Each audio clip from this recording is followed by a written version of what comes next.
فریضہ، اس پر فرض کیا ہے، لازم کیا ہے؟ جب جو چیز لازم ہے، جو فرض ہے آپ کا، وہ انجام دیں گے، اس کے علاوہ کچھ انجام دیں گے تو صحیح نہیں ہے. ٹھیک ہے.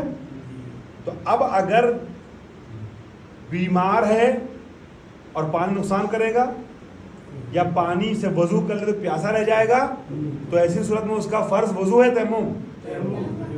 یہ بات سب کے دماغ میں بیٹھ گئی نا، میں کسی وجہ سے بار بار کہلوا رہا ہوں. اب اس کا فریضہ ہے ہی نہیں وضو، اب کیا ہے اس کا فریضہ؟ تیمم ہے. تو جب یہ کلیئر ہو گیا کہ اس کا فریضہ ہی نہیں ہے وضو، پھر بھی اگر وضو کر رہا ہے تو سنیے اس کا اثر کیا ہوگا. اگر اسے علم ہو کہ پانی اس کے لیے مضر ہے اور وہ وضو کر لے اور اسے وضو کرنے سے نقصان پہنچے تو اس کا وضو کیا ہے؟ باطل ہے. وضو باطل ہے پھر یہاں پر. اس لیے وہ اس کا فریضہ. اللہ میاں نے جو جب کہا ہی نہیں آپ وضو کرو، کیوں وضو کر رہے ہیں؟ ہمارے یہاں ایک جملہ بولتے ہیں، دیکھ سارا چمچ گرم نہیں ہونا چاہیے. ٹھیک ہے. تسبیح میں اگر کہا گیا ہے کہ آپ کو 34 مرتبہ اللہ اکبر کہنا ہے، 35 مرتبہ کہہ دیے گا وہ تسبیح نہیں رہی.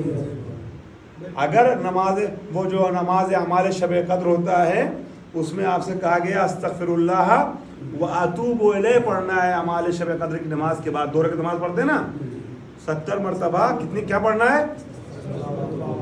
بیٹا آپ لوگ بتائیے گا، روزانہ جب سجدے سے اٹھتے ہیں تو کیا پڑھتے ہیں؟ استغفر اللہ. جب سجدے سے اٹھ کے بیٹھتے ہیں نماز میں تو کیا پڑھتے ہیں؟ استغفر اللہ. ہاں استغفر اللہ. پھر بولیے، پورا بولیے، آپ ہی بولیے کیا پڑھتے ہیں؟ استغفر اللہ.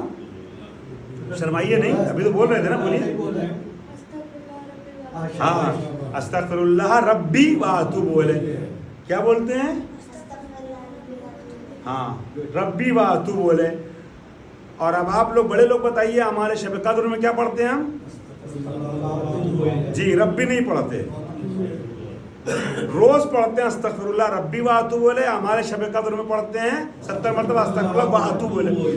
اگر استغفر اللہ ربی کہتے ہیں یعنی استغفار کرتے ہیں اپنے رب سے اور توبہ کرتے ہیں، تو کیا برائی ہے؟ ربی اگر ہم نے کہہ دیا نہیں، برائی ہے. پھر وہ ہمارے شب قدر میں نقص آ جائے گا، کمی آ جائے گی، نہیں مانا جائے گا. وہ جتنا جہاں کہا جائے اتنا کرنا ہے.